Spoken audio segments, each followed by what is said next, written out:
এখান থেকে এখানে এসেছে এবং টাকাও দিচ্ছে, তো সবাই সবভাবে সাহায্য করতেছে। আচ্ছা, এরা আমরা যতটুকু জানি এরা কিন্তু অনেক পরিশ্রম করেছে, তাই না? বৃষ্টির ভিতরে, তারপর কাদার ভিতর থেকে আমাদের কিন্তু অনেক টাকা এরা কালেকশন করে দিচ্ছে, প্রত্যেকটা স্কুলেই দিচ্ছে, কিন্তু এদেরটা আরো একটু উল্লেখযোগ্য বেশি, তাই না?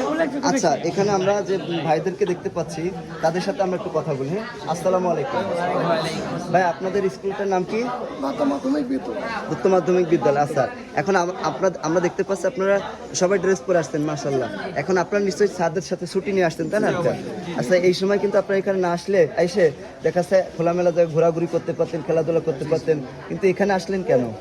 এখন হচ্ছে আমাদের স্কুলে নোটিশ পেয়ে এসেছি এবং আমাদের যে ভাই আছে আমাদেরকে ডেকে আনছে। এখন আমাদের হচ্ছে দেশের জন্য করবে, দেশের মানুষের সেবার জন্য আমাদের এলোমেলো না ঘোরাঘুরি করে আমাদের এটা হচ্ছে অত্যন্ত গুরুত্বপূর্ণ। এই জন্য আমরা এখানে এসেছি, এটা করে আমাদের ছাত্র হিসেবে দায়িত্ব, এই জন্য আমরা অনেক আনন্দিত। আচ্ছা, এখন এইখানে ভাইয়ের নাম কি?